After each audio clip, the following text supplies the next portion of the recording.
සම්බාධක දැමීම ගැන මොකද හිතන්නේ මේ අපේ අයට හිතපු අයට? අපි රජයක් විදියට අවධානය යොමු කරන්න ඕන.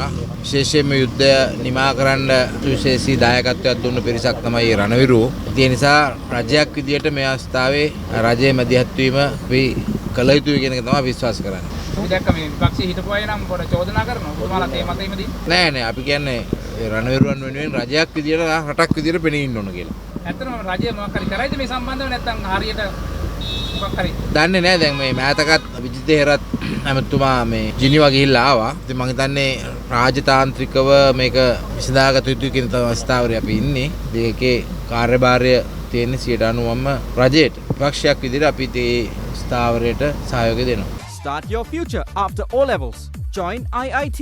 Register now.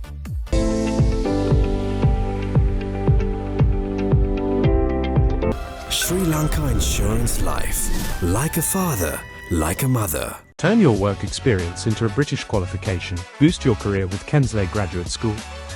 දැන් කොහොමද දේශපාලන තත්ත්වය කොහොමද මැතිවරණ සූදානම්? මම හිතන්නේ මැතිවරණය ආරම්භ වුණා. තාම ඉතින් මන්දගාමී. මොකද අවුරුදු 9 එනවා. තව දවස් 50කට ආසන්න කාලයක් තියෙනවා. ඉතින් මම හිතන්නේ ඉදිරියේදී මැතිවරණය සක්‍රීය වෙයි. ඒ වගේම නාම යෝජනා විශාල ප්‍රමාණයක් අවලංගු වෙලා තියෙනවා. ඉතින් මම හිතන්නේ මැතිවරණ කොමිසම සහ අධිකරණය කළ යුත්තේ මේ සුළු කරුණු මත නාම යෝජනා කැන්සල් කරන එක නෙමෙයි. ජනතාවට අවස්ථාවක් දෙන්න නාම යෝජනා අනුමත කරන්න කැන්සල් කරන්න. එහෙම නැත්නම් පොඩි අඩුපාඩු පදනම් කරගෙන විශාල නාම යෝජනා 400ක් විතර විවිධ පක්ෂවල අවලංගු වෙලා දිනවා. මම හිතන්නේ අධිකරණයට ඒගොල්ලෝ බහුතරයක් යයි. නාම යෝජනා අඩුපාඩු අල්ලගෙන පොඩි දේවල් අල්ලගෙන කැන්සල් නොකර ජනතාවට තමන්ගේ සබිකයන් තෝරගන්න අවස්ථාව උදා කරලා දීම තමයි වටින්නේ.